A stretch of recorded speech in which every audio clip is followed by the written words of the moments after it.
nation now. I'm Pradeep. Now beyond this, we talk about news affecting the nation, Maharashtra and Mumbai. As they say, in every system, there's a conflict between abiding law and arbitrary power.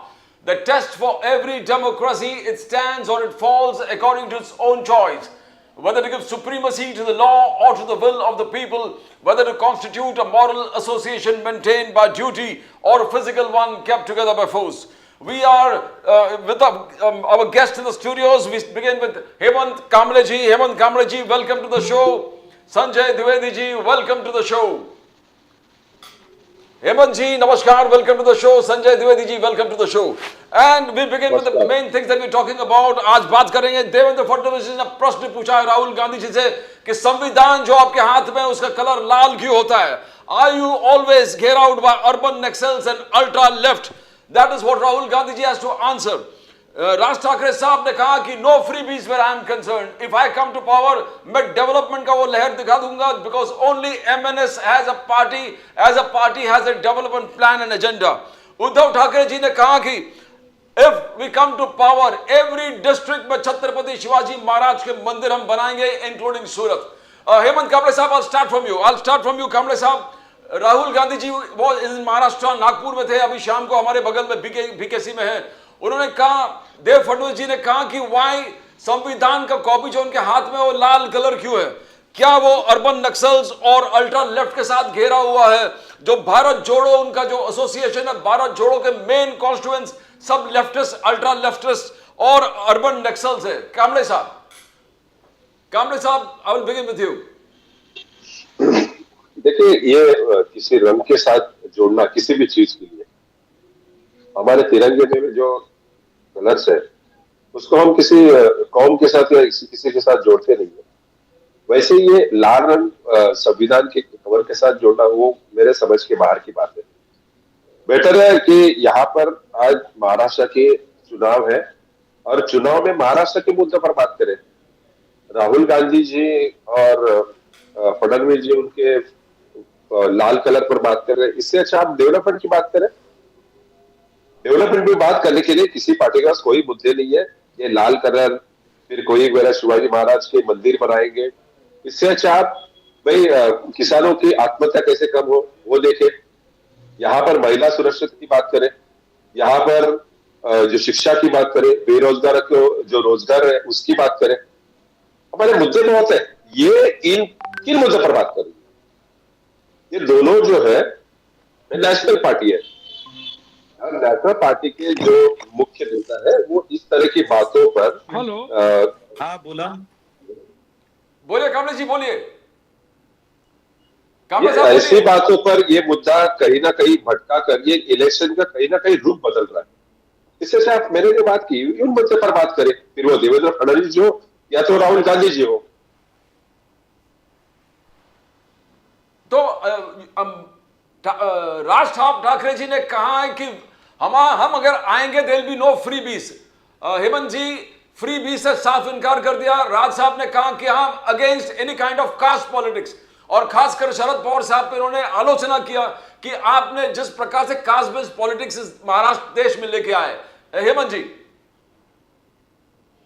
देखिए, ये बात कोई छुपी हुई नहीं कि भाई 1999 में जब राष्ट्रवादी कांग्रेस का जब जन्म हुआ तब से यहाँ पर जो मराठा जो वर्सेस जो दूसरी कौम है उसके खिलाफ जिस तरह से एक हैट्रेड की पॉलिटिक्स चालू हुई, और इसमें अभी देखिए यहाँ पर जो अभी मराठा आरक्षण की बात हो रही थी तो वहां पर कितने सालों से कांग्रेस और राष्ट्रवादी तो पावर में थी. सब पार्टियां मिलकर ये बात कर रही है कि मराठा समाज को आरक्षण मिलना चाहिए. तो रोका किसने है? यहाँ पर किसने रोका है उनको आरक्षण देने? तो ये कास्ट पॉलिटिक्स की जो बात होती है ना, बेहतर है कि हम यहाँ पर इकोनॉमिकल ग्राउंड पर हम उनको आरक्षण की बात करें. I will come to खानकर साहब. खानकर साहब, देवेंद्र फडणवीस जी ने आज राहुल गांधी जी का आलोचना किया कि आपके जो संविधान के किताब लाल क्यों होता है. उन्होंने और भी डिटेल्स दी है कि भारत जोड़ो के major constituents ultra left parties है, अर्बन नेक्सल्स है. खानकर साहब, इस प्रकार से आलोचना करना क्या ठीक है? कांग्रेस का पूछना है. खानकर साहब, ऐसा है नंबियार जी, कांग्रेस का चेहरा और कांग्रेस का चलन, ये आपने लोकसभा चुनाव के पहले जो था और उसके बाद में अभी आप देखते होंगे। देखिए, उस समय जब हम इस भारत जोड़ो यात्रा के बारे में बात कर रहे थे, भारत जोड़ो यात्रा को यदि आप ध्यान से देखेंगे तो भारत जोड़ो यात्रा में कांग्रेस के कार्यकर्ता कम थे, कांग्रेस का संगठन कम था, लेकिन हर जगह पर जो एक व्यवस्था बनी हुई है कि इस देश में जो भी कोई नई बातें आती है जो डेवलपमेंट के विषय से संबंधित रखती है, उसको विरोध करने वालों का एक नया तांता इस देश में अभी तो बना है। एक मेधा पाटकर इसके बारे में एक बड़ा उदाहरण है। जैसे महाराष्ट्र में भी कोई भी हम नई बात करेंगे तो उसका उदाहरण के तौर पर विरोध करने के लिए, यहाँ तक कि मुंबई शहर में आप रहते हैं नंबियार जी, आपको पता होगा कि आरए में मेट्रो की कारशेड बननी चाहिए, इस विषय को लेकर लोगों में किस तरह की भूमिका थी। लेकिन एक एनजीओ जिसको ये सारे लोग पीछे से सपोर्ट करते हुए, सारे लोग राहुल गांधी जी के साथ में थे, राहुल गांधी जी के साथ में थे। आप देखेंगे तो कांग्रेस के संगठन के लोग कम थे। आज जब संविधान की बातें राहुल गांधी जी बार बार करते हैं तो सीधी बात है, इस देश के बारे में जो सारा एक सिस्टम काम कर रहा है हमें विरोध करने के लिए, ये सारा का सारा सिस्टम उनके साथ में है। और इसीलिए प्रतीकात्मक रूप से फडणवीस जी ने उस लाल रंग का उल्लेख किया तो उसमें कुछ गलत नहीं था। और मुझे लगता है कि कांग्रेस को इस बात के लिए मिर्ची लगने की कोई आवश्यकता नहीं है। यदि हमारी बात गलत है, यदि देवेंद्र जी ने इस विषय को कुछ गलती से कहा है तो आप उसको साबित करके दिखाइए। हम अभ्यासपूर्ण तरीके से हमारे नेता ने इस बात को कहा है और कांग्रेस को यह बात माननी पड़ेगी। one more question, कानकर साहब, before I go to Dwivedi, Sanjay Dwivedi ji. कानकर साहब, बटेंगे तो कटेंगे, बटेंगे तो कटेंगे वर्सेस जो संविधान बचाना है और जाति जनगणना वर्सेस बटेंगे तो कटेंगे, इसमें कुछ कमेंट करना पड़ेगा, चाहोगे आप? योगी आदित्यनाथ जी थे आज महाराष्ट्र में। बिल्कुल भाई, ऐसा है कि मुझे एक बात समझ में नहीं आती है, ये जातीय जनगणना ये जो बार बार कांग्रेस इस मुद्दे को लाना चाहती है, तो कांग्रेस को कोई नया मुद्दा ढूंढना पड़ेगा। और दूसरी बात, आपने महाराष्ट्र के चुनाव का एनालिसिस नंबियार जी यदि किया होगा तो महाराष्ट्र के कुछ जिसे कह सकते हैं कॉन्स्टिट्यूंसी के बारे में, जैसे धुलिया में 5 के 5 कॉन्स्टिट्यूंसी में उम्मीदवार जीतने के बाद, वो भी करीबन 2 लाख के ऊपर वोट लेने के बाद में एक कॉन्स्टिट्यूंसी के रिजल्ट के कारण वो हारा। मुंबई की मैं बात करूं तो साउथ मुंबई की कॉन्स्टिट्यूंसी में जिस तरह की वोटिंग हुई, नॉर्थ ईस्ट में मिहिर कोटेचा की यहाँ जिस तरह की कॉन्स्टिट्यूंसी में वोटिंग हुई, वहां का परसेंटेज और कुछ समुदाय ने जिस तरह की वोटिंग की, उसके बाद में जो हाल हुआ वो आप देख रहे हो सर। तो मुझे ये बताइए, यदि कोई समुदाय विशेष इस बात को कहेगा तो क्या उसे संविधान का अधिकार कहेंगे? और इस देश में मूलतः 80% के ऊपर जो हिंदू रहता है सनातन धर्म का, वो यदि ये बात कहेगा तो वो अनाप शनाप बात होती है। भाई, ये कौन सा संविधान है? हम बहुसंख्य में यहाँ पर रहते हैं और पूरी दुनिया में नंबियार जी, यह भारत छोड़कर हमें कोई और जगह नहीं है, कोई और जगह नहीं है। यदि हमने कहीं विदेश में जाकर अपने अंतिम संस्कार के लिए 4 लकड़ियां भी मांगी ना साहब, तो वहां की सरकार हमें उस बात की अनुमति नहीं देगी। यह हिंदुस्तान ही है जहां पर हमें जगह मिल सकती है। यहां पर यदि हम ये बात कहते तो हम गलत क्या कर रहे हैं साहब? हम समाज को यह कह रहे हैं, हाँ जाति विशेष हो सकता है, लेकिन जाति विशेष के नाम पर बांट कर आप पाना क्या चाहते हो? कांग्रेस के पास एक कौन सा एजेंडा है कि हर बार जाति विशेष हम इसे मिटाना चाहते हैं? साहब, हर व्यक्ति को, समाज के छोटे से छोटे तबके के व्यक्ति को, जो हमें सिखाया दीनदयाल जी ने, हम उस बड़े व्यक्ति के साथ में बिठाना चाहते हैं। ये गलती है क्या हमारी? अब राहुल गांधी जी इसको नहीं समझ रहे तो ना समझे, इसलिए हमारी भी बात है वो हम कहेंगे और डंके की चोट पर कहेंगे। द्विवेदी जी, संजय द्विवेदी जी, आपने सुना उद्धव ठाकरे जी ने भी इस चीज का विरोध किया था। उन्होंने कहा कि बटेंगे तो कटेंगे, हम इसके टोटली खिलाफ है, हम तोड़ने नहीं देंगे और लूटने नहीं देंगे। द्विवेदी जी, देखिए, अभी बड़ी अच्छी बात कर रहे हैं तुम्हारे प्रवक्ता जी, गणेश कि खटकर हम साहब है, बीजेपी। हाँ गणेश बीजेपी बड़े अच्छी बात कर रहे थे। आप बताइए यादव जो हमारी जनगणना होती है उसमें बताया था यादव 20 लाख। अभी महाराष्ट्र उठा लीजिए आप, महाराष्ट्र में इतने परसेंटेज वोट दलित के, इतने परसेंटेज वोट ओबीसी के, इतने परसेंटेज वोट मराठियों के, इतने परसेंट वोट मुसलमानों के, इतने परसेंटेज वोट दूसरी जातियों के। तो ये क्या, इसमें क्या कुछ हुआ नहीं क्या? ये कहाँ से आ गए? ये जो आए हैं, जो परसेंटेज जो आया वो कहाँ से आया? आप इसको अगर राहुल गांधी जी से जोड़ देकर जाति जनगणना की मांग कर रहे हैं, इसलिए देश बढ़ जाएगा, इसलिए देश कट जाएगा, ये तो कोई मतलब ही नहीं हुआ। अगर देश में एक्चुअल जनसंख्या जो हमारी है, कहता था 140 करोड़ है, होता है 170 करोड़ जनसंख्या हो, आप ना बता पा रहे हो। भाई खाली पेपरों में तो आ रहा है ना कि हर प्रदेश में जनसंख्या डिवाइड, यादव इतने हैं, दलित इतने हैं, ओबीसी इतने हैं, ब्राह्मण इतने हैं, मुस्लिम इतने हैं, ये हर स्टेट में आता है ना। ये तो नहीं है कि स्टेट में ना आता। अगर इसी की सही जानकारी मिल जाए तो क्यों कट जाएंगे, बढ़ जाएंगे। ये भारतीय जनता पार्टी का सांप्रदायिक मुद्दा जिंदगी भर रहा है। हम तो 30 साल से इनके संग में रहे, तब भी देखते थे कैसे काटेंगे, कैसे बांटेंगे, कैसे लड़ाएंगे, कैसे नहीं लड़ाएंगे, जिंदगी भर यही करते रहे।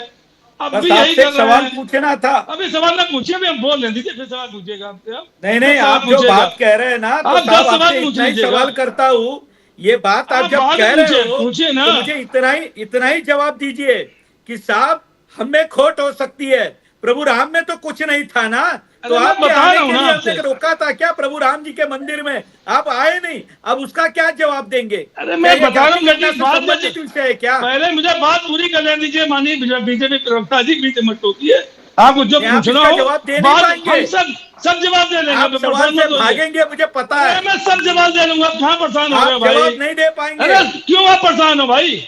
मुझे बोलने दीजिए ना, परेशानी आपकी है। अरे मुझे बोलने दीजिए ना, मैं जो बात कहना चाह रहा हूँ भाई, क्यों भी टोक रहे हैं? सुन लेते, आप कह रहे हैं कि साहब संविधान की किताब लेके क्यों घूम रहे हैं? अरे भैया संविधान किताब लेके ना घूमे तो क्या करें? दल बदल कानून देश में है, दल बदल कानून देश में है। शरद पवार जी ने जिन्होंने संविधान बनाया उनको तो आपने जीतने नहीं दिया साहब। अरे भाई चुप रहिए, अम्बेडकर जी के बारे में आपकी राय बताइए। चुप रहिए, सुन लेते। बोले द्विवेदी जी, बोलिए। संविधान की किताब लेके बनर्जी पार्टी से अलग हुई, उन्होंने अपनी पार्टी बनाई, चुनाव चिन्ह से नाम लिया, अपनी पार्टी का नाम रखा। भारतीय जनता पार्टी की थोड़ी ना मोदी जी की तरह कि दो पार्टियों शिवसेना को बांटा और उसका नाम उसको दे दिया, चुनाव चिन्ह उसको दे दिया, चुनाव संविधान की तार-तार कर दिया, दल बदल कानून को तार-तार कर दिया। एनसीपी पार्टी विधायकों से पार्टी चलती है क्या? विधायक तय करते हैं। अगर विधायक तय करते हैं पार्टी को, तो जरूरत ही नहीं फिर पार्टी बनाने की। तो जब चुनाव होगा पार्टी का नाम आ जाएगा, पार्टी रख ली जाएगी। हमें संविधान बना के और इतने परसेंटेज वोट, अभी आपको राष्ट्रीय पार्टी दर्जा मिला कि 4 राज्यों में इतने परसेंटेज वोट तभी पार्टी मिला। क्या जरूरत है इसकी भाई? हम चुनाव लड़वाते और तो विधायक हम लेके और पार्टी बना लेते। तो देखिए जो ये दल बदल कानून का घोर अपमान है, जनता देश जनता देख रही है। अब आइए आप लाल किताब पे चढ़ा हुआ माँ दुर्गा जी का रंग क्या है? माँ दुर्गा जी की चुनरी किस रंग की होती है? हमारी बहनें सुहागिनें, हमारी माँ दुर्गा को कब से मानने लगे कांग्रेस के लोग? क्या मजाक कर रहे हो आप लोग? मैं दुर्गा जी को नहीं मानता, आप मानो क्या? क्या मजाक कर रहे हो? क्यों आप हिंदू नहीं हो क्या? मैं हिंदू नहीं हूँ क्या? आप हिंदू हो क्या? मेरा विषय नहीं हो, आप तय कर लो। नहीं आप हिंदू नहीं, आप ही हिंदू हो क्या? हाँ हंस रहे हैं आप जबरदस्ती। हाँ क्या पागल हो गए क्या? पागल हो गए क्या? क्यों दुर्गा जी की बात नहीं करेंगे? दुर्गा जी क्यों रखेंगे? बहुत इंपॉर्टेंट चीज कहाँ बोला? शिवसेना ना उद्धव बाला साहब ठाकरे जी का है, ना ये शिवसेना एकनाथ शिंदे जी का है। ये शिवसेना उद्धव सिर्फ बाला साहब ठाकरे जी का है। तो किसी का हक अगर है सिर्फ बाला साहब ठाकरे जी का है, उसमें कुछ बोलेंगे द्विवेदी जी? खानकर साहब मुझे बोलने तो आप कहिएगा, मैं आज मैं बीच नहीं कहूंगा। आपने आप सब मुझे क्वेश्चन पूछ लीजिएगा, मुझे कंप्लीट कर लेने दीजिए पहले। हाँ बोलो। बोलो आप बोलो। किसी चीज रंग का विरोध कर, अगर रंग का विरोध करने का मतलब है, जैसे माननीय आज क्या देश में माननीय प्रधानमंत्री जी हैं, झूठ बोलो झूठ बोलो झूठ बोलो झूठ बोलो झूठ बोलो झूठ, इतना झूठ बोलो कि सच लगने लगे, इतना झूठ बोलो सच लगने लगे। पहले मंगलसूत्र आता था उनका, पहले भैंसें आती थी, 50 लाख की जर्सी गाय आती थी। झारखंड में तो हद कर दी उन्होंने। झारखंड में गए, वहां पता था बहनों को उठा ले जाएंगे। अरे भैया, बहनों उठा ले जाएंगे तो आप झक मार रहे हैं केंद्र में। सीमा की सुरक्षा करने का काम किसका है? सीमा की सुरक्षा काम किसका है? सीमा की सुरक्षा कार्य होता है केंद्र सरकार का। आप एक जीतने के लिए झारखंड सिर्फ बहनों को लुटवा दे रहे हैं आप। अभी महाराष्ट्र में एक बात हो गई थी, जरा सा एक शब्द कह दिया गया था, कितना बवाल हुआ था। और माननीय हमारी बहन जिन जिन महिलाओं पे जो उल्टा सीधा कहा गया महाराष्ट्र में भारतीय जनता पार्टी नेताओं द्वारा, क्या उन्होंने कभी माफी मांगी? नहीं मांगी। उत्तर प्रदेश से लेकर पूरे देश में जो बलात्कार कांड हुए जिसमें भारतीय जनता पार्टी के नेताओं का नाम आ रहा है, किसी भारतीय जनता पार्टी ने माफी मांगी? नहीं मांगी। तो आप देश में इस तरह की जो वातावरण बना रहे हैं, अरे देश में जीतना अगर है तो रोजगार कैसे उपलब्ध होंगे, महंगाई कैसे कम होगी? आज मार्केट निकल जाइए, आज छोटी छोटी सामान लेने जाइए, जीएसटी में आपने ये कर दिया कि आप जो नमक आंदोलन माननीय गांधी जी ने चलाया था कि नमक में कर लगा दिया गया था, आपने आज खाने पीने वाली चीजों में कर लगा दिया। अब आपने स्वास्थ्य में जो हमारी दवाएं थी उन पर लगा दिया। किसानों में अगर ट्रैक्टर लेना है उस पर जीएसटी आपने लगा दी। तो ये चीजें जो हो रही देश में, आप कह रहे साहब मैं सही काम कर रहा हूँ, तो देश बेचने वाला काम अलग चल रहा है, द्विवेदी जी, देश निरंतर बेचा जा रहा है। हेमंत जी से पूछ लेते। हेमंत जी, इन्फ्लेशन, प्राइस राइज, अनएम्प्लॉयमेंट, राज साहब ये भी सब हर मंच पर उठाते हैं, बट द सेम टाइम आपका क्या राय है? डेवलपमेंट हुआ नहीं, बिकॉज फडणवीस जी जो लिस्ट लेके चल रहे हैं, करीबन 80,000 करोड़ का इन्वेस्टमेंट हो गया, 125 इरिगेशन प्रोजेक्ट्स है, पूरे शक्तिपीठ हाईवे बन रहा है, तो इस डेवलपमेंट का लहर सब जगह वो गिना रहे। हेमंत कांबळे साहब, ये डेफिनेशन क्या है ना डेवलपमेंट की, ये ज्यादा जरूरी मायने रखती है। 2014 में आप जब आपने सत्ता ग्रहण की थी, तो उसके पहले जो कैंपेनिंग में आपने सवाल क्या पूछे थे, कुठे नेऊन ठेवला महाराष्ट्र माझा, तो उसमें आपने डेवलपमेंट में रोजगार की बात की थी, आपने शिक्षा की बात की थी, आपने रोड कंडीशन की बात की थी, बहुत सारी बातें थी। अब देखिए 4,35,000 करोड़ का कर्जा हम लोग 8 लाख करोड़ पर लेके गए। अभी तक हमारे रोजगार की हालात क्या है? हर कोई चीफ मिनिस्टर जाता है दावोस में और 1.5 लाख करोड़ के यहाँ पर से प्रोजेक्ट लेके आओ, 2 लाख करोड़ के प्रोजेक्ट लेके आओ। प्रोजेक्ट कहां पर बनते हैं और रोजगार कहां पर आते हैं? हम जब बात करते हैं, देखिए अब भी हम बात, जब इस डिबेट की शुरुआत हुई थी तो पहले ही मैंने कहा कि भाई ये लाल किताब और राहुल गांधी ये मुद्दे बाजू में रखिए। आज महाराष्ट्र का चुनाव चल रहा है, तो महाराष्ट्र के मुद्दे पर बात करेंगे। अब महाराष्ट्र के रोजगार की बात करेंगे, महाराष्ट्र के किसान आत्महत्या की बात करें, किसान को जो उसके जो अनाज है उसको जो भाव मिलना चाहिए उसकी बात करेंगे। हम महिला सुरक्षा की बात करेंगे, हम यहाँ पर यहाँ की बुनियादी जरूरतों की बात करेंगे। हम क्या बात कर रहे हैं? हम बात करें लाड़की बहन, उद्धव ठाकरे जी उन पर क्या बात करें? यहाँ पर हम लोग 10 चीजें हम मुफ्त में देंगे, ऐसी घोषणा करें। मुफ्त में क्या देंगे? हम क्यों देंगे? हम आपको जो टैक्स पेयर है यहाँ की जनता, वो टैक्स पे करके उसके सामने आप उनको फैसिलिटी दीजिए ना, कि मुफ्त का अनाज बेचना, अनाज देना, ऐसी घोषणाएं करना, ये कहां पर से बात भी करता है? कहीं ना कहीं मैं एक बात कहता हूँ, ये जितनी प्रमुख पार्टियां हैं महाराष्ट्र की, इनको एक बात समझ में आनी चाहिए। जब 8 लाख करोड़ का कर्जा लेकर आप चल रहे हो, आज महाराष्ट्र की जनता के, भारत की जितनी 13 करोड़ जनता है, हर एक के सर पर कम से कम 70,000 करोड़ का कर्जा, तो ये उसको मिलता तो कुछ नहीं है। 1,500 रुपया आपने लाड़की बहन को दिया, अब लाड़का भाऊ को क्या देंगे? और लाड़का काका को भी दीजिए, थोड़ा तो बचा होगा ना खंडर जी, तो लाड़का काका ऐसी कोई योजना भी शुरू करिए। और काका लोग की बहुत प्रॉब्लम हो रही है अभी, तो ये भी करना चाहिए। मैं समझता हूं कि हमारे चुनावी मुद्दे जो हमारा एक मैनिफेस्टो होता है हर पार्टी का, वो मैनिफेस्टो सच में इम्प्लीमेंट करने के लिए होता है या सिर्फ घोषणा करने के लिए होता है?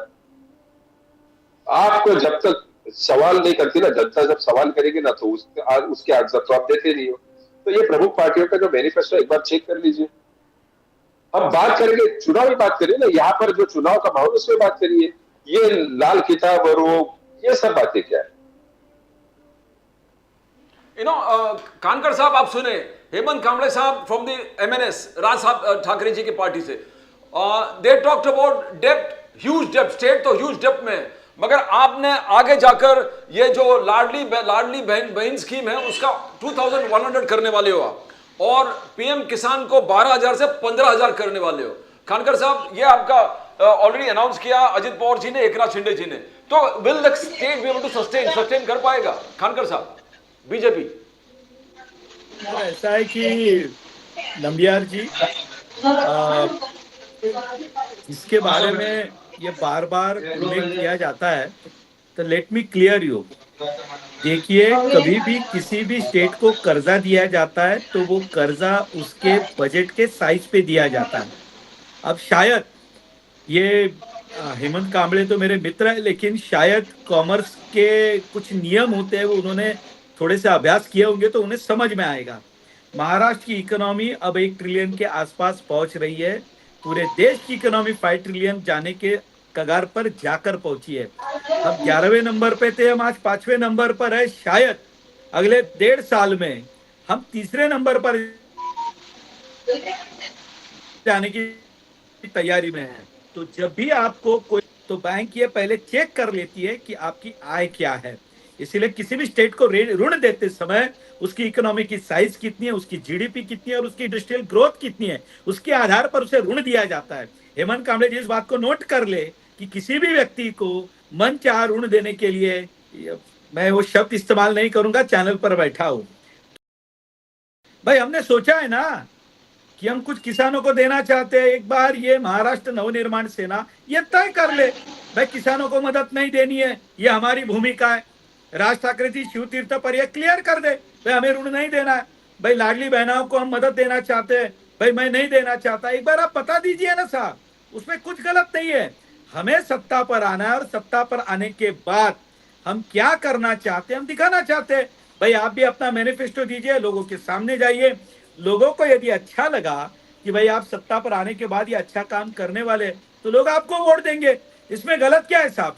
और दूसरी बात, महाराष्ट्र में आज जो इंफ्रास्ट्रक्चर डेवलपमेंट हो रही है, और देखिए कभी भी आपके बजट के साइज के बाद में लोग किस बात की चर्चा करते हैं, the how much amount you are spending on the infrastructure development. आप इंफ्रास्ट्रक्चर पे जो खर्चा करते हैं ना साहब, वो आपके जीडीपी पे इफेक्ट करता है और आपके बजट को लोगों के बीच में लेकर जाता है।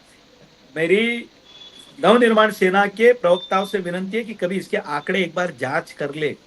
महाराष्ट्र में रोड इंफ्रास्ट्रक्चर डेवलपमेंट करने में, पोर्ट में जिस तरह से हम पैसा लगा रहे हैं, ये आगे चलकर महाराष्ट्र में रोजगार देने वाला है, और इससे ही राज्य की जो पहचान बनती है उससे ही बनती है।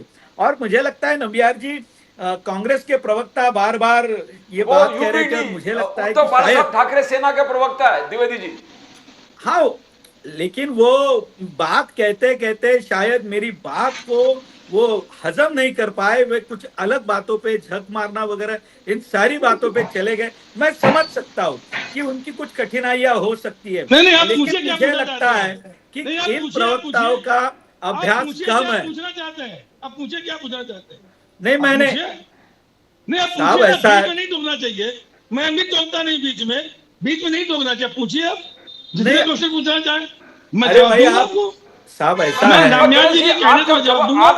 आपका जो आप बोल रहे थे, कांबळे साहब कुछ बोलना चाहते थे। हेमंत, मैं द्विवेदी जी पहले कांबळे साहब के पास आता, फिर आपके पास। नंबियार जी मेरी बात को पूरा करने दीजिए मुझे। अच्छा ठीक है, पहले पूरा कीजिए। और ऐसा है कि सरकार के बारे में कहने के लिए गए 10 साल में, जब से मोदी जी देश के प्रधानमंत्री बने साहब, हमने एक भी सरकार को ना बर्खास्त किया, न किसी सरकार के बारे में ये हमारी मंशा है।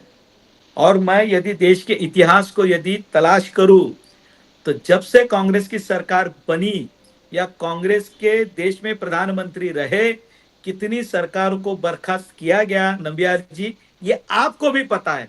और दूसरी बात रही महंगाई की बात, तो साहब देश भर की महंगाई इस समय कौन से स्तर पर है? 4% पर। 4, ये कभी नहीं था। अब जो बेरोजगारी की आप बात कर रहे हो ना साहब, तो देश में राहुल गांधी जी को रोजगार मिल गया, प्रियंका गांधी जी को मिला, सिर्फ जो रॉबर्ट वडेरा है उनको रोजगार नहीं मिला है। बस उनके रोजगार की भी कुछ दिनों में व्यवस्था हो जाएगी तो पूरे देश में रोजगार का कोई विषय नहीं निकलेगा। बस ये बात थोड़ा आप ध्यान में रखिए। है ना द्विवेदी जी, मैं 2 मिनट पहले हेमंत जी को रिप्यूट, बिकॉज गानकर साहब ने डायरेक्टली राज ठाकरे साहब पे और मनसे पे आरोप लगा दिया था। हेमंत जी बोलिए। मुझे पता नहीं था कि मैं धनखड़ साहब इकोनॉमिस्ट भी है, इसे मुझे पता नहीं था। आज मुझे पता चला। कुछ बातों के मुझे जवाब मिलेंगे तो मैं बड़ा धन्य हो जाऊंगा। धनखड़ साहब, कुछ दिन पहले 2 या 3 महीने पहले मैंने कुछ रिपोर्ट पढ़ी थी कि हमारे देश के 24 करोड़ 33 लाख लोग पॉवर्टी लाइन के ऊपर आ गए। बात एक, ओके। इसका क्राइटेरिया ये था, उसके पहले 3 क्राइटेरिया मैं गिनाता हूं। जिसके पास इंटरनेट कनेक्शन है, जो 2 वक्त खाना खाता है, और जिसके पास गैस कनेक्शन है। ये क्राइटेरिया हुआ पॉवर्टी लाइन के ऊपर आने का। आज की तारीख में मजदूर भी उसके हाथ में एंड्रॉइड मोबाइल है, मतलब वो पॉवर्टी लाइन के ऊपर आ गया। बात दूसरी कि पूरे विश्व में हमारे यहाँ पर जो खरबपति है उनकी जो संख्या है वो 3 नंबर पर है, 3 नंबर पर। और उसका विरोधाभास देखिए कि 197 कंट्री है, 197 कंट्रीज में 146 कंट्रीज अब हमारा जो नंबर आता है पर कैपिटा इनकम में। अब आप मुझे बताइए आंकड़े आते कहां से? ये आंकड़े झूठे हैं और आप बताते हैं मुझे कि 5 ट्रिलियन की हमारी इकोनॉमी। आप 5 ट्रिलियन की करिए या 10 ट्रिलियन की करिए, जब तक आम आदमी उससे सुखी नहीं होता तो आपकी इकोनॉमी, आपके बजट और ये सब आंकड़े आपको, मतलब आप इकोनॉमिस्ट है, आपको ज्यादा पता है। मैं आम आदमी की बात करता हूं, मैं आम आदमी की बात करता हूं। इसके डेफिनेशन आप मुझे बताइए कि आप पर कैपिटा इनकम 147 कैसे आगे? फिर आम आदमी की क्या इनकम बढ़ाने की कोशिश क्या की आपने? और जहां पर देखिए सब आप प्राइवेटाइजेशन कर रहे हो। यहां पर कॉन्ट्रैक्टर की जो भी कंपनी है कॉन्ट्रैक्ट पे दे रही है, सब कॉन्ट्रैक्ट पे चल रही है। आप बेरोजगारी की बात कर रहे हो तो मतलब 15,000 का रोजगार करके आप पूछो क्या आपने रोजगार दिया? मतलब आम आदमी की जरूरतें अगर पूरी नहीं होती और उसके बावजूद आप अपनी पीठ थपथपा रहे हो तो आपको सलाम है, आप ग्रेट इकोनॉमिस्ट हो। Khankar sahab, you want to reply to that और गो टू द्विवेदी जी? द्विवेदी जी बोलिए, द्विवेदी जी बोलिए। मैं कह रहा हूं सर, महाराष्ट्र की जो चुनाव चल रहा है इस समय, हमारा चुनाव का संक्रांत हो गया है। महाराष्ट्र की जनता ये देखेगी जब 2.5 साल उद्धव ठाकरे जी की सरकार रही तो भारतीय जनता पार्टी ने क्या क्या किया या उन्होंने क्या किया, ये जनता देखेगी। 2.5 साल इन्होंने क्या किया? 2.5 साल जब उद्धव ठाकरे सरकार चली तब इन्होंने एक काम किया, किसी प्रकार, क्योंकि इनको विश्वास नहीं था कि सरकार उद्धव ठाकरे कांग्रेस एनसीपी से मिलकर बना लेंगे। इन्होंने एक काम किया सिर्फ, इन्होंने अजीत दादा पवार को चक्की पीसिंग किया। इन्होंने नवाब मलिक जी को दाऊद का कैंडिडेट बता दिया। इन्होंने प्रफुल्ल पटेल को इकबाल मिर्ची कैंडिडेट बता दिया, उन पे आरोप लगा दिए। इन्होंने तमाम आरोप लगे। इसके बाद उन्होंने क्या किया? वसूली सरकार चल रही है। इन्होंने कमिश्नर को पटाया, उसे 100 करोड़ रुपए का आरोप लिखवा दिया। अनिल देशमुख के खिलाफ गृह मंत्री थे वो, उसने डर के मारे लिख दिया। इसके बाद वो भाग गया। वो आरोप हो गया 1 करोड़ 70 लाख का, वो 1 करोड़ 70 लाख हो गया। हंसी मत, पढ़िए, रिपोर्ट पढ़ लीजिएगा, मालूम चल जाएगा आपको। वो आरोप आ गया 1 करोड़ 70 लाख पे, और जो लगाने वाला आरोपी था वो गायब हो गया। इन्होंने बड़ा भयंकर नारा दिया था, भ्रष्टाचार मुक्त भारत, ना खाऊंगा ना खाने दूंगा। आज क्या है? न देश बिकने दूंगा। आज क्या है? महाराष्ट्र को बेचा जा रहा है। क्यों, कैसे बेचा जा रहा है आप देख सकते हैं। जो इनके मित्र मंडली है उसको कोई चीज देने के लिए नियमों में परिवर्तन हो जाता है। क्यों हो रहा भाई परिवर्तन? ना खाऊंगा ना खाने दूंगा है? एक तरफ पूरा इलेक्टोरल बॉन्ड में जबरन वसूली की जा रही। मैं नहीं कह रहा हूं कि कोर्ट ने स्वीकार किया, अब उस पर हाईकोर्ट में क्या करेंगे, सुप्रीम कोर्ट में क्या करेंगे, वो करिए। इसके बाद आपने भ्रष्टाचार मुक्त का नारा दिया और हमारे जितने भ्रष्टाचारी थे सब पे आरोप लगाया। महाराष्ट्र जनता ये भी देख रही है कि जिन जिन पे आरोप लगाए गए थे या जो जो भ्रष्टाचारी थे हमारी सरकार के, तो हमारी सरकार ने, आपने आरोप लगाए थे, मैंने नहीं, ये हमारी महाविकास अघाड़ी ने लगाए थे, उन सबको आपने लेके सरकार बना ली। अगर उद्धव जी 2.5 साल की बात कर रहे थे कि 2.5 साल मेरा मुख्यमंत्री, 2.5 साल आपका मुख्यमंत्री, आपने वही काम 2.5 साल बाद सिंधे को बना के किया। क्यों किया? ये इसलिए नहीं किया कि बड़ा भारी है, उस दल बदल कानून में एक चीज है कि अगर वो मुख्यमंत्री नहीं बनेगा तो किसी मुख्यमंत्री को वो विधायक समर्थन नहीं देंगे। ये इन्होंने गेम चलाया। और जबकि जो 2019 की जो बैठक हुई थी, 2019 की जो महाविकास अघाड़ी की बैठक हुई, उसमें प्रदीप केलकर जी हैं, उनके संग मेरी डिबेट हुई। मेरे पास उसका डिबेट कहा है, कहिए मैं आपको दिखा दूं, चला के दिखा दूं। उन्होंने स्वीकार किया कि माननीय उद्धव ठाकरे ने शिंदे जी को मुख्यमंत्री बनने के लिए वहां पर रखा, लेकिन शरद पवार जी कांग्रेस नहीं मानी, इसलिए माननीय उद्धव ठाकरे को मुख्यमंत्री बनना पड़ा। ये केलकर जी का मैं दिखा सकता हूं आपको, ये उनका हमारे पास है डिबेट में उन्होंने स्वीकार किया कि हाँ माननीय उद्धव ठाकरे ने शिंदे जी का नाम लिया था मुख्यमंत्री बनने के लिए, लेकिन वो नहीं हुआ। अब इन्होंने शिंदे जी को 2.5 साल का मुख्यमंत्री बना दिया। तो भ्रष्टाचार का नारा, या हनुमान चालीसा, सुशांत सिंह राजपूत का केस, जो इतने ऑब्जेक्शन पैदा कर रहे थे, सुशांत सिंह राजपूत में केस में क्या हुआ? कुछ नहीं। हनुमान चालीसा में क्या हुआ? कुछ नहीं। आज हनुमान चालीसा क्यों नहीं हो रही? आज माइक आज भी लगे हुए हैं। आज हमारे शिंदे जी ने माइक हटा नहीं दिए होंगे, माइक आज भी लगे हैं। हनुमान चालीसा क्यों नहीं हो रही? इनको विश्वास नहीं था कि सरकार शिवसेना कांग्रेस एनसीपी से मिलकर बना लेगी, और हमने सरकार बना ली। हमने कोई धोखा नहीं दिया इनके साथ में। हम 2014 में वाला चुनाव लड़े थे, बिहार में भी इन्होंने यही काम किया था। इन्होंने आरजेडी जेडीयू सरकार चल रही थी, वो मिलकर चुनाव लड़े थे। इसके बाद उन्होंने सुशील मोदी को मुख्यमंत्री बना दिया था, और सरकार तोड़ दी थी सरकार। अब इन्होंने फिर सरकार उनके बना ली, नीतीश कुमार जी की। पीडीपी सरकार बनाई, उनका हाल क्या हुआ? या जेजेपी सरकार बनाई संघ में, क्या हाल हुआ? मायावती जी का क्या हुआ? भैया मुझे ये हाल नहीं करवाना था, अपना शिवसेना को ये हाल नहीं करवाना था, इसलिए हम तुम्हारे से अलग हो गए। आखिरकार तुमने मेरी पार्टी तोड़ दी। जो शिवसेना को संदेह था, जो माननीय उद्धव ठाकरे संदेह था कि आप हमारी पार्टी खत्म करना चाहते हैं, वो काम आपने करके दिखा दिया। लेकिन जनता से बड़ा कोई नहीं होता, जनता से बड़ा कोई नहीं है। महाराष्ट्र के मतदाताओं ने ऐतिहासिक विजय दी लोकसभा चुनाव में, निश्चित मुझे समझ लीजिए। खनकर साहब सुनिए, द्विवेदी जी बोला जनता से बड़ा कोई नहीं है। आपने हमेशा बेवफाई किया है खनकर साहब। अरे नम्बियार जी, एक तो मेरी एक बात समझ में नहीं आ रही है कि इनका गुस्सा किस बात पे है। ये उद्धव ठाकरे जी का बार बार नाम लेकर उद्धव ठाकरे जी किस तरह से राजनीति को संभाल नहीं पाए वो बताना चाहते हैं, या भारतीय जनता पार्टी के प्रति इन्हें आक्षेप है वो बताना चाहते हैं। अब एक लाइन में यदि मैं ये कहूं तो मैंने इनकी शांति से सुना, इस पे एक ही कमेंट मैं कर सकता हूं कि खिसियानी बिल्ली खंबा नोचे। ओके। आपने ये कहा था कि बाळा साहब को आपने वचन दिया था की मी माझ्या शिवसैनिकाला मुख्यमंत्री बनवेन।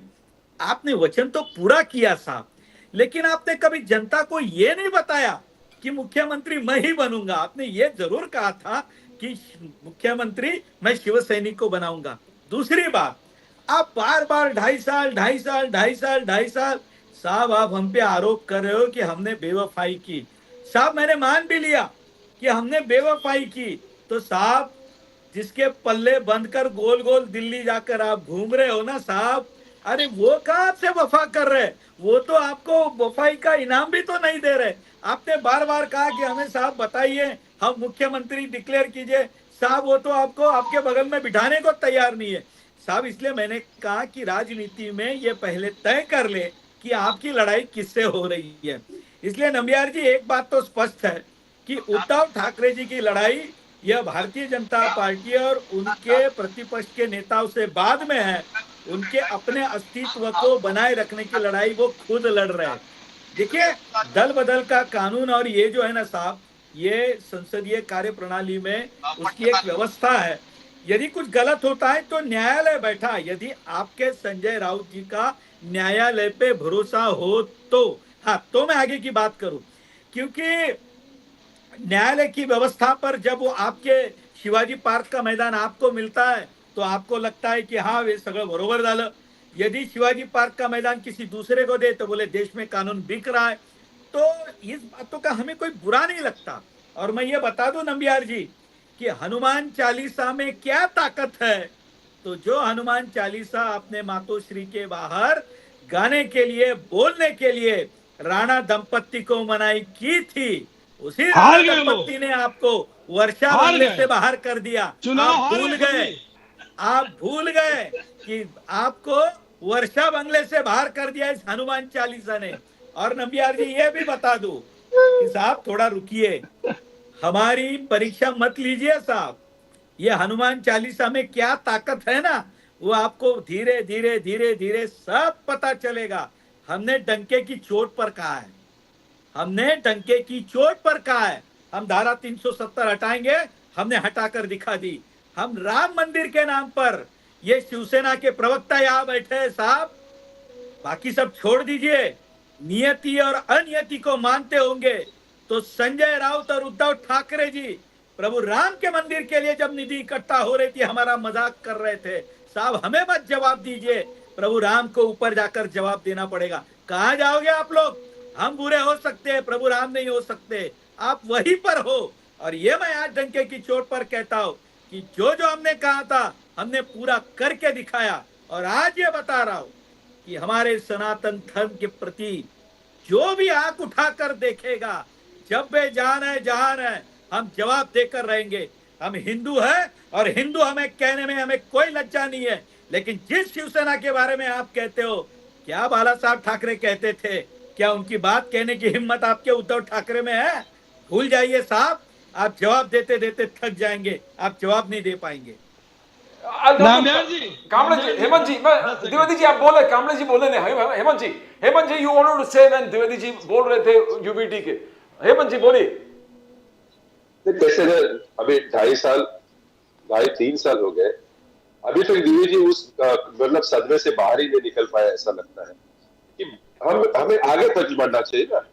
आपके जो 4 दीवारी में जो बात हुई थी अमित शाह जी की उद्धव ठाकरे जी के साथ कि भाई आपके 2.5 साल की मुख्यमंत्री पद की बात है, मुझे एक बात बताइए द्विवेदी जी, कभी आप उद्धव ठाकरे जी से मिले तो जरूर पूछिए कि आपने ये जो आपने एक अलायंस तोड़ के कांग्रेस और एनसीपी के साथ ने आपको समय दिया होगा तो आप बड़े नसीब वाले व्यक्ति हो साहब, आपका अभिनंदन। मिला हूं मैं।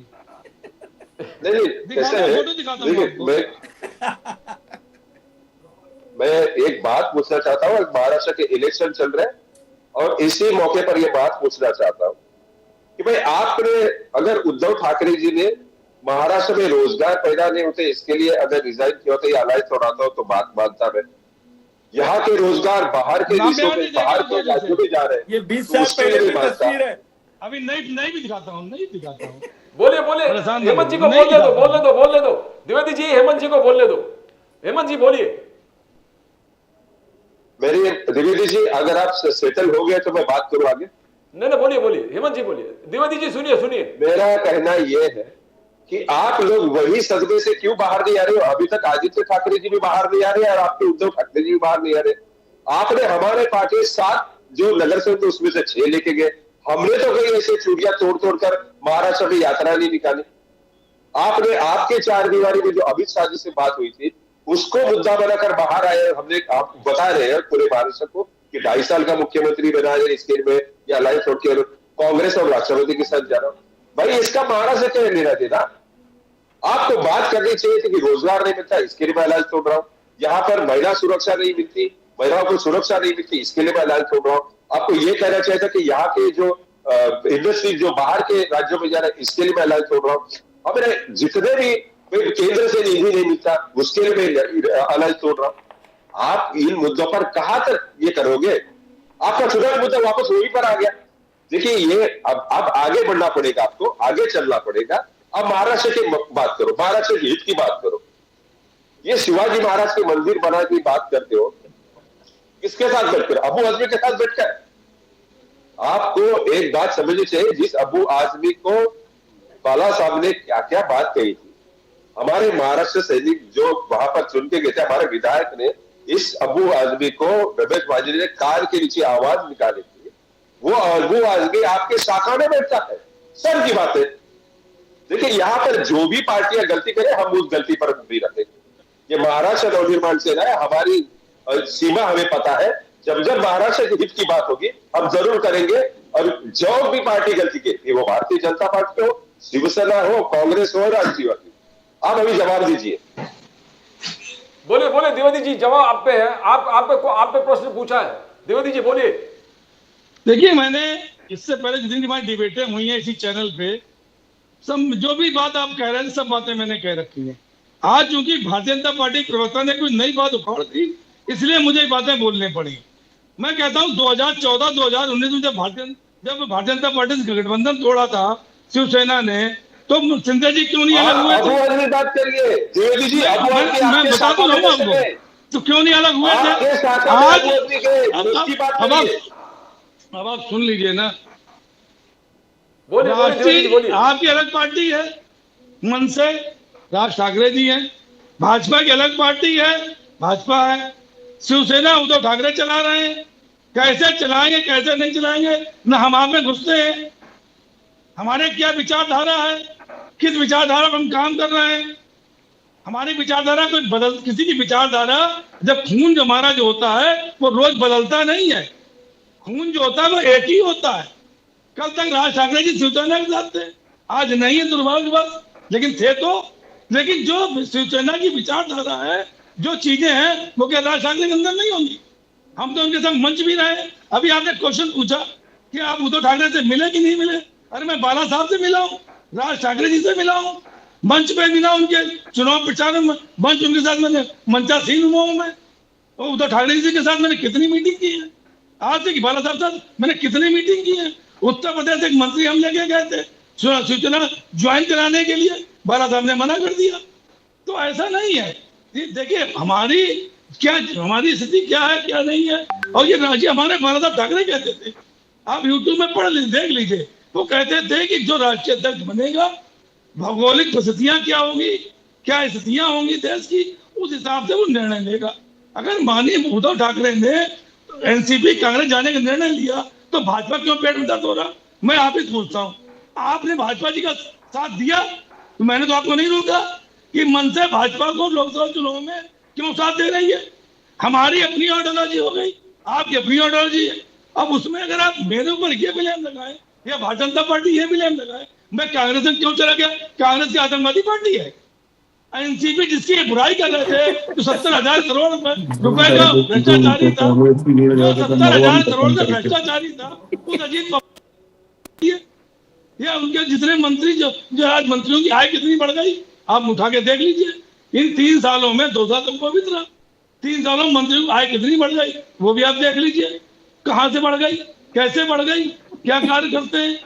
तो ये चीजें सब जो है हमारा जो है, हमने अगर इन्होंने हमें साथ दिया होता तो इनका साथ देने का छूट, हमको रो नहीं रहे हैं, जो आप ये समझ रहे हो कि हम सब रो रहे हैं और इनके साथ नहीं है तो हम बड़े दुखी हैं। हम बहुत खुश हैं, हम इतना खुश हैं जिसकी हद नहीं।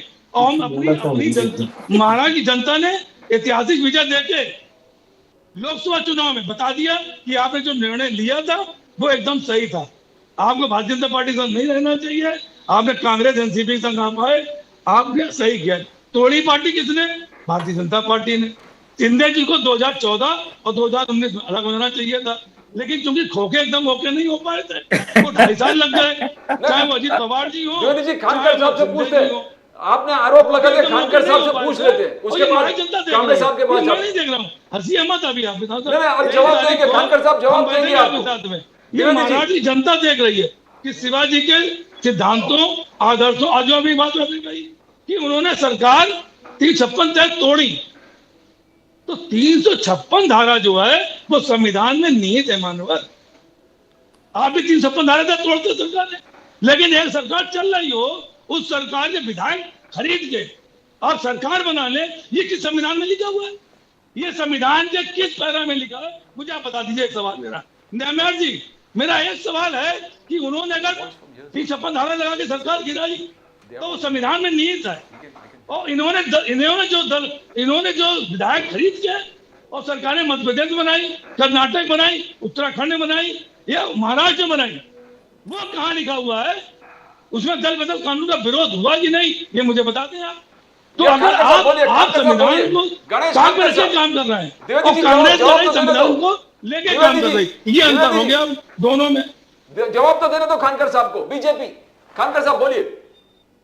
नंबियार जी, हाँ, मैं यानी मान्यवर को बड़े ध्यान से सुन रहा था संजय और द्विवेदी जी। मुझे लगता है कि नंबियार जी, आप जब जवान थे तो आपने बिल्कुल मीना कुमारी जी और राजकुमार जी को देखा होगा।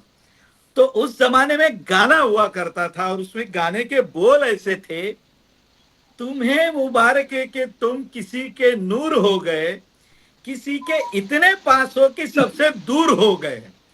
अब साहब ऐसा है कि जो कुछ इन्होंने तय किया है कि कुएं में इनको कूदना ही है, तो हमारी शुभकामनाएं हैं।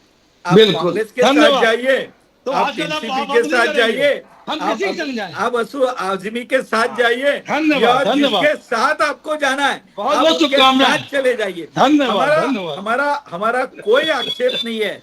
मैं एक ही बात कहना चाहता हूं साहब, आप सत्ता में चले गए, हम तो विपक्ष में बैठे थे ना साहब। विपक्ष में हमारे 105 विधायक थे, इसके बावजूद कि आपने हमारे पीठ में खंजीर खोपा, हमारा एक भी विधायक आपके साथ नहीं आया। थोड़ा सोचिए, 2.5 साल आपकी सरकार थी, आपने जो जो करना है सब किया, लेकिन हमारा एक विधायक आपके साथ नहीं आया। उल्टे 20 जून 2022 तारीख भी थोड़ा ध्यान में रखिए साहब, आपके साथ में बैठने वाले विधायक 3, सवा 3, 3:30 बजे आपको छोड़कर मुंबई की बॉर्डर, महाराष्ट्र की बॉर्डर पार करके चले गए, आपको पता नहीं चला साहब। आप हम पे इल्जाम क्यों लगाते हो साहब? आप हम पे इल्जाम लगाइए, क्योंकि दूसरा काम धंधा आपके पास कोई बचा नहीं है। क्या एक सवाल का जवाब आप दे पाएंगे साहब?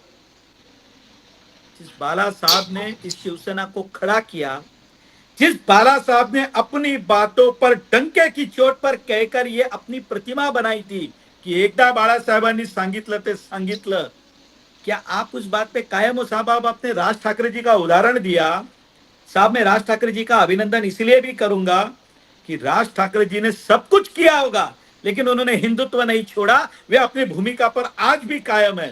सब आप कहां खड़े हो?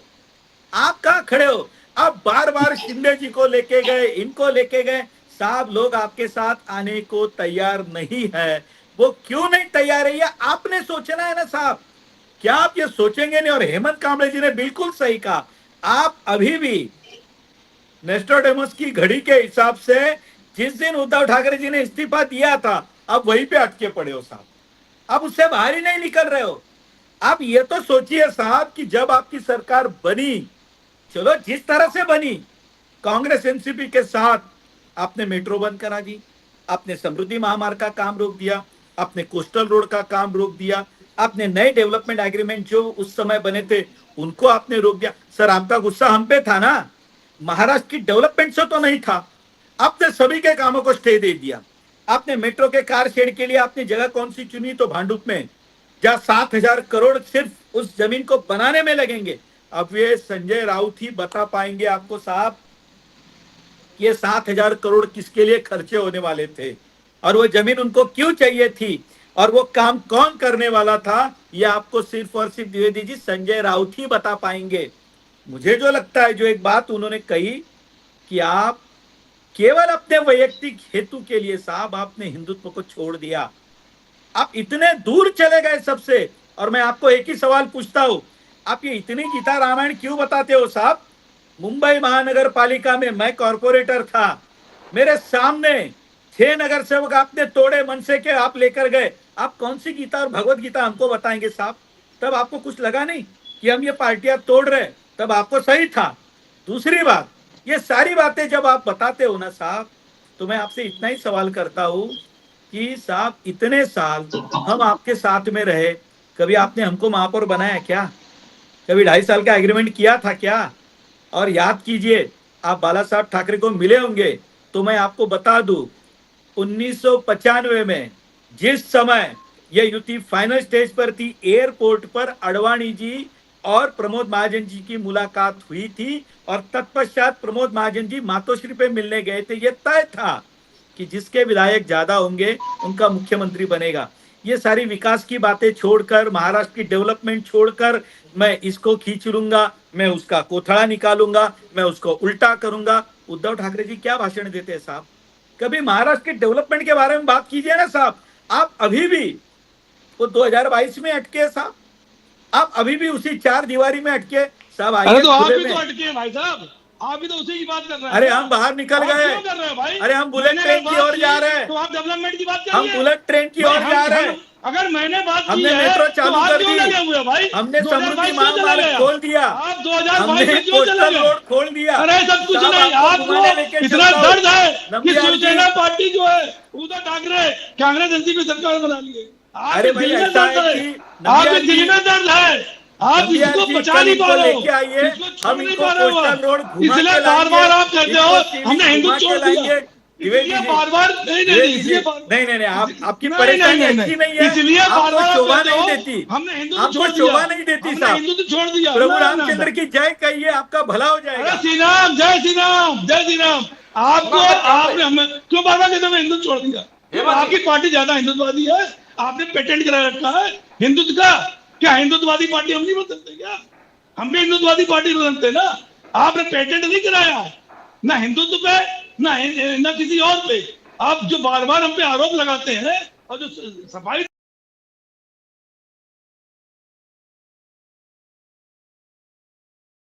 हिसाब से काम कर रहे हैं, हम कर रहे हैं। आप क्यों दुखी होते हो? आप क्यों बार बार उद्धव ठाकरे के नाम लेके कहते हो? छोड़ दिया। बाला साहब ठाकरे ने कहा था हम कांग्रेस साथ नहीं जाएंगे, आप ही प्रवक्ता कहते हैं। क्यों कहते हैं भाई? वीर सावरकर क्यों का कहते अपमान हैं आपने भाई? किया है। महाराज की जनता ने स्वतंत्र वीर स्वीकार कर लिया। सावरकर का अपमान ये आपने आपको किया है। अरे वो आपने किया है। आप भारत रत्न दीजिए ना, आप भारत रत्न दीजिए ना, क्यों नहीं दे रहे हो? हम दे बाला देंगे। साहब को हमने दो अपमान ना। करने का अधिकार अरे आपको दो नहीं ना, दिया था। अरे आप दीजिए ना, दे देंगे क्या होता भाई? मैं दीजिए द्विवेदी ना। जी, हेमंत जी के पास जाता हूँ। हेमंत जी, क्यों नहीं you दे saw रहे the भाई? argument. हेमंत जी बोलिए। तो देखिए, मैं महाराष्ट्र के मैंने पहले ही बात कहा था कि हम महाराष्ट्र डेवलपमेंट की बात करेंगे। ये कौन से मुद्दे पर हमारी चर्चा चल रही है? ये महाराष्ट्र को आगे लेके जाने के लिए हमारे पास कोई ऐसी ठोस योजना होंगी तो उसके बारे में बात करिए। द्विवेदी जी, उद्धव ठाकरे जी के पास ऐसा कोई अगर कोई डेवलपमेंट प्लान है तो वो आगे लेके आइए। आपके पास 25 साल से उसमें खड़कर जी की भारतीय जनता पार्टी भी शामिल थी। 25 साल से आपके पास कॉरपोरेशन थी, मुंबई म्युनिसिपल कॉरपोरेशन। आज यहाँ पर हम सच में अच्छे रोड दे पाए क्या 25 साल में? मतलब अच्छे फुटपाथ दे पाए क्या हर जगह पे एयरपोर्ट में? क्या हर इंसान को हम पानी दे पाए क्या? साफ सुथरा पानी दे पाए क्या? इन सब पर या यहाँ पर जो स्टॉर्म वाटर ड्रेन की उसकी समस्या से हम रूबरू पाए क्या? कुछ बातें जो ऐसी है ना कि हमें आगे बढ़ना चाहिए भाई। हम जो इलेक्शन लड़े अगले 5 साल के लिए लड़े, आने वाले 5 सालों का प्लान क्या है वो बताइए। आने वाली जो 5 साल की महाराष्ट्र की जो डेवलपमेंट की बात है उसकी बात करिए ना। अब फिर बार बार वहां पर क्यों जा रही है? गद्दारी क्यों हुई? ओके क्या सरकार एकनाथ शिंदे जी, आपने मुझे एक बात बताइए द्विवेदी जी, आपने अलायंस में 2019 में इलेक्शन लड़ी थी, भारतीय जनता पार्टी और आपकी अलायंस थी, कांग्रेस और राष्ट्रवादी की अलायंस थी। आप जब गद्दार कहते हैं कि मैं एकनाथ शिंदे के 40 जो साथ में गए 40 लोग उनको गद्दार कहते हैं, उद्धव ठाकरे जी ने उन 90 लाख जिन्होंने शिवसेना को वोटिंग की थी और 1,21,00,000 भारतीय जनता पार्टी के जो वोटर्स थे 2019 के इलेक्शन में, किसके कंसेंट ने किनसे पूछा था कि हम राष्ट्रवादी कांग्रेस और कांग्रेस के साथ जाए?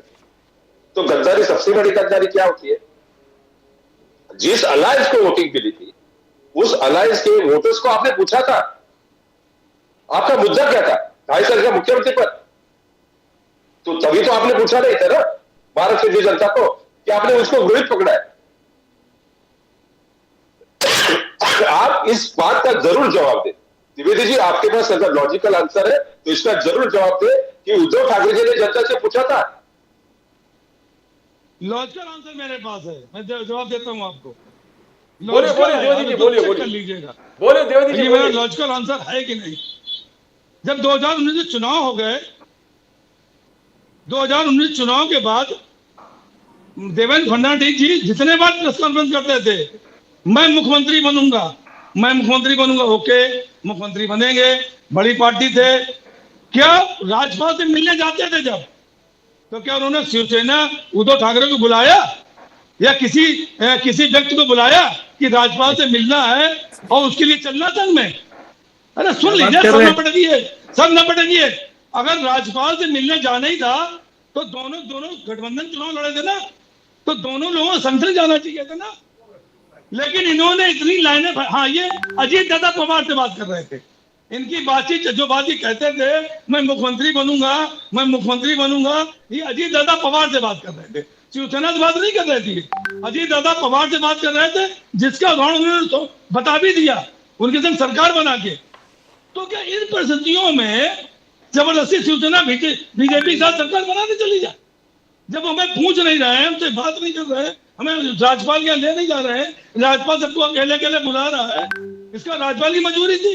जब उन्होंने देखा कि जो गठबंधन है वो गठबंधन तो समझ नहीं आ रहा है, भारतीय जनता पार्टी को तो, और शिवसेना का उन्होंने अलग बुलाया, हम अलग गए मिलने, हमने बात की। अब अगर भारतीय जनता पार्टी ने देवेंद्र फडणवीस जी ने इनसे सरकार बनाई अजीत दादा पवार से, और वो उन्होंने वापस ले लिया अपना समर्थन, वो चले गए फिर शरद पवार जी के पास, तो क्या सूरत बची थी? क्या चुनाव दोबारा कराते? नहीं, संभव नहीं था। मजबूरी में जो हमारी बातचीत चल रही थी, एनसीपी से, कांग्रेस से, हमने सरकार बनाई। हमने क्या गलत कर दिया? और कॉमन मिनिमम प्रोग्राम से बनाई। इन्होंने पीडीपी सरकार बनाई, कोई कॉमन मिनिमम प्रोग्राम नहीं। इन्होंने जेजीपी सरकार बनाई, कोई कॉमन मिनिमम प्रोग्राम नहीं।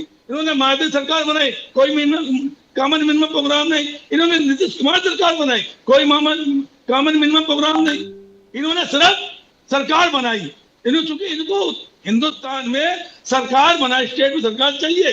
अब झारखंड ही पहुंचे, वहां भी इनको सरकार बनानी है, तो इन्होंने कह दिया था बहनों को लूट ले जाएंगे, बेटियों को लूट ले जाएंगे। अरे भैया, कैसे प्रधानमंत्री होने?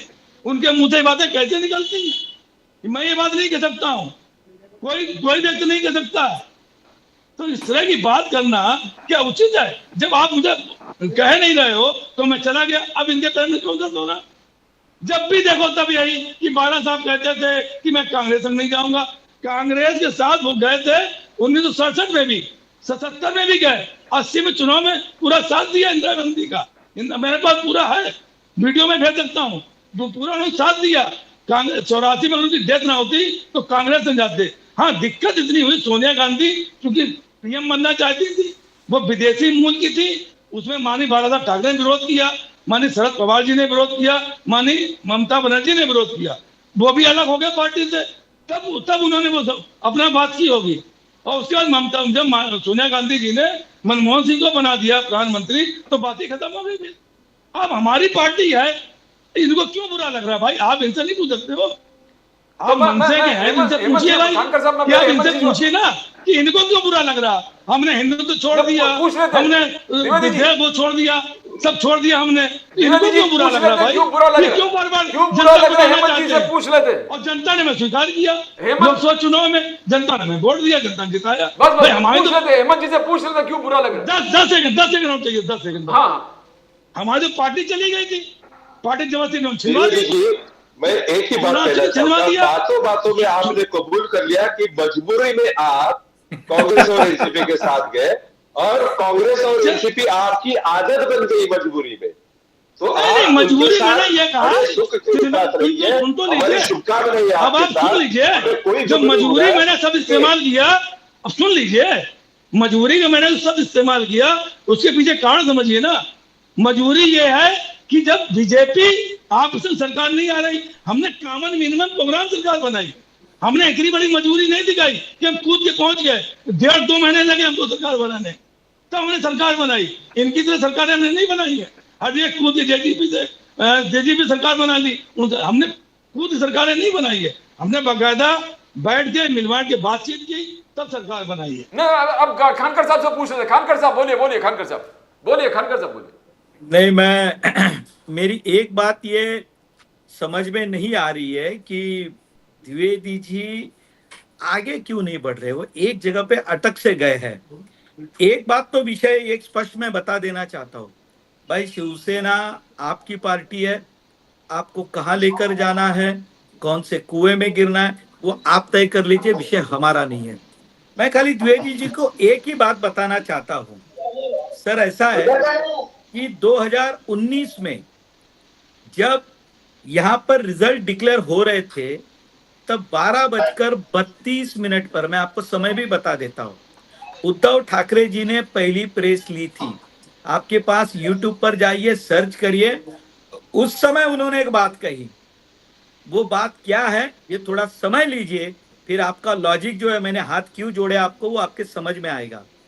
चुनाव में जाते वक्त, चुनाव में जब हम सामने जाते हैं तो साहब चुनाव आयोग को आपको एक लिस्ट देनी पड़ती है, आपके स्टार प्रचारक कौन होंगे, आपके चुनाव का प्रबंधन कौन देखेगा, और जिन पार्टियों के साथ आपका अलायंस होता है वो अलायंस ये बिफोर इलेक्शन है या आफ्टर इलेक्शन है, ये आपको इसलिए देना पड़ता है द्विवेदी जी, क्योंकि चुनाव का खर्चा सबमिट करते समय इन सारी बातों का ध्यान रखा जाता है। और 2019 में जब हम चुनाव लड़ रहे थे तब शिवसेना के साथ में हमारा यह अलायंस जो था वो चुनाव के पहले का अलायंस था। ये आपको यदि ध्यान में नहीं होगा तो थोड़ा इसको समझ लीजिए। और राजनीतिक नियम यह कहते हैं कि आपने चुनाव यदि युति के साथ में अलायंस में लड़ा था तो आपने जब अलायंस तोड़ा तो दूसरे को गद्दार कहने का आपके पास कोई अधिकार नहीं बचता है।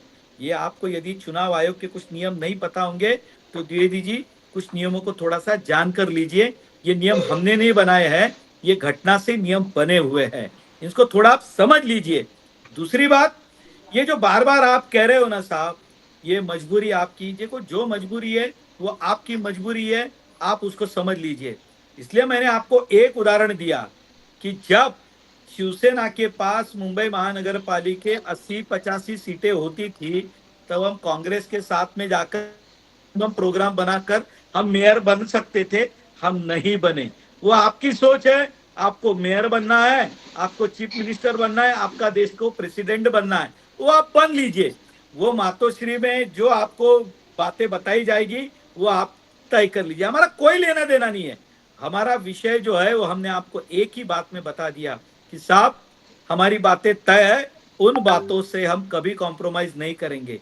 आपको कांग्रेस के साथ जाना है, नंबियार जी मैं आपको बता दूं, मेरी जितनी राजनीतिक समझ है, यानी सामना में जर मातोश्रीवर आलात तर चर्चा करू।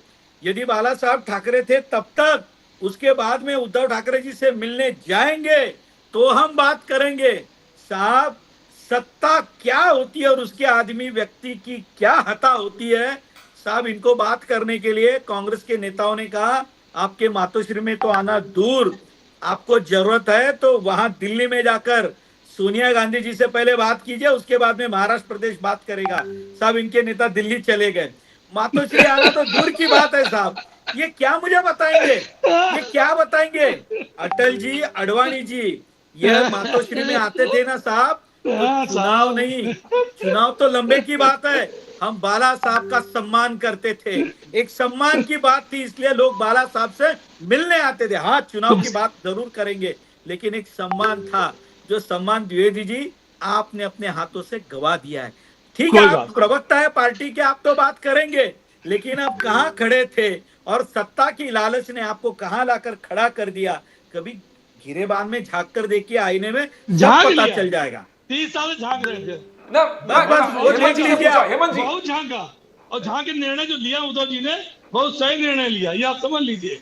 आप जो बात कह रहे हैं, आपने राम मंदिर के उद्घाटन में नहीं जाएंगे, आप इतने बड़े ज्ञानी हैं, आप नहीं देंगे। अब दूसरी बात सुनिए, अब दूसरी बात सुनिए, गए थे उनका मजाक करेंगे। अब दूसरी बात सुन लीजिए, अरे दूसरी बात सुन लीजिए, अब दूसरी बात सुन लीजिए। आप इतने बड़े ज्ञानी हैं, इतना आपको ज्ञान है, तो बिहार में आरजेडी जेडीयू क्यों तोड़ दे, अपना मुख्यमंत्री बना लिया था भैया, उनको क्यों तोड़वा दिया था? सुशील मोदी को क्यों तोड़वा दिया था? क्यों तोड़ सरकार बनाई थी आपने नीतीश कुमार जी के साथ बीच में? इतने बड़े ज्ञानी हैं, इतना आपको ज्ञान है कि पैसा इकट्ठा होता है, जानने वाले सब एक ही होते हैं, फिर क्यों तोड़वाया आपने? आपने जेजेपी से क्यों गठबंधन किया? द्विवेदी जी, आप इतने आपका बात समझ में आ गया। मैं हेमंत जी से लास्ट पूछता हूं। हेमंत जी, बहुत जगह कैंडिडेट्स को बीजेपी समर्थन दे रहे, अमित ठाकरे जी को समर्थन दे रहे, बाणा नंदगांवकर जी को बीजेपी समर्थन दे रहे, तो क्या आफ्टर इलेक्शन कुछ अलायंस का चांसेस है? हेमंत कामले जी, देखिए कैसे है ना कि जो भी एक समझ वाली पार्टी है, एक एजेंडा लेकर चलने वाली पार्टी है, उनका हमेशा अलायंस होता है। अभी आने वाले दिनों में प्रचार चलेगा, इलेक्शन होगा, रिजल्ट आएगा, उसके बाद देखते हैं कि भाई हमारी जो भी अलायंस होगी, जो हमारे साथ हमारे विचारों को और महाराष्ट्र के नेता, महाराष्ट्र के डेवलपमेंट की जो बात करेंगे, उनके साथ हम जाएंगे। एक मिनट में द्विवेदी जी आप जरा कंपाइल कीजिए, फिर खानकर साहब एक मिनट में कंपाइल, द्विवेदी जी एक मिनट में कंपाइल कीजिए, क्या देख रहे हो आप चुनाव में? देखिए, चुनाव में मैं देख रहा हूं कि जो 4 प्रोजेक्ट लेके बाहर चले गए, जिस तरह से इन्होंने पार्टियां तोड़ी और जिस तरह से इन्होंने 2.5 साल सिर्फ चरण वंदना की दिल्ली जाके, शिंदे जी हो या अजीत पवार जी हो, जिस तरह दिल्ली में जाके चरण वंदना करते रहे और वहां से लेके आते थे, क्या इतना मुख्यमंत्री कमजोर है कि 4 प्रोजेक्ट बाहर जा रहे हैं और वो रोकने के लिए कुछ नहीं कर सकता? ये सब जनता देख रही है। इसलिए मुझे विश्वास है कि 180 से 200 सीटें शिवसेना महाविकास अघाड़ी की आएंगी और सरकार महाविकास अघाड़ी की बनेगी। जनता पूरा आशीर्वाद, अपना शुभकामनाएं, अपना सब कुछ महाविकास अघाड़ी को देगा। ये जो निश्चित बात आप जान लीजिए कि इसमें कोई शक नहीं। खानकर साहब भविष्यवाणी में बहुत एक्सपर्ट है। खानकर साहब आपका भविष्यवाणी बहुत टाइम परफेक्ट होता है। खानकर साहब। नंबियार जी, बोलिए। नंबियार जी, आपको पता है कि मैं कभी कभी जो बातें कहता हूँ वो कितनी सच होती है। आप मानते हो ना इस बात को? बिल्कुल। बोलिए। आप मानते हो ना? हाँ बिल्कुल, इसलिए मैं तारीफ भी किया आपका। तो कभी कभी आप मुझे भविष्यवेत्ता भी बना देते हैं। तो द्विवेदी जी ने 2 बात कही। एक तो सब कुछ हमको दे रहे भाई, जनता ऐसी कभी करती नहीं है। और उन्होंने जो आंकड़े बताए, तो उन आंकड़ों को मैं इतना ही आपको कहता हूँ कि 2 से उसको भाग कर दीजिए, यानी ये 180 190 पे जा रहे।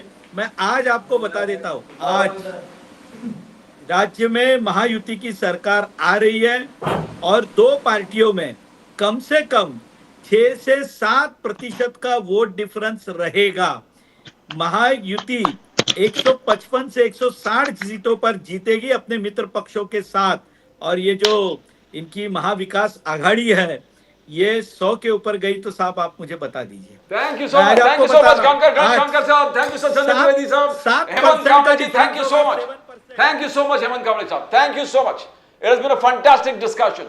Thank you so much for being on the show. Thank you so much for being on the show. Sanjay Dwivedi ji, Ganesh Khankar sahab, Hemant Kamble ji. As we always end with the preamble to the Constitution, which says, "We the people hereby resolve to constitute India into a sovereign, socialist, democratic republic, and to secure to all its citizens justice, equality, liberty, and fraternity. Justice that is social, economic, and political. Equality before the law and equal protection of rights where equality is concerned. Liberties, we talk about freedom of speech, expression, faith, worship, and belief, and the right to life and liberty, right to life, happiness, and liberty. And when we talk about fraternity, we talk about eternal brotherhood, believing the territorial and political integrity of the nation. Whichever political parties come to power or in the opposition, it's a fundamental duty of the political parties to safeguard the pillars of the Constitution. Because if the pillars of the Constitution are safe and secure, the Constitution survives.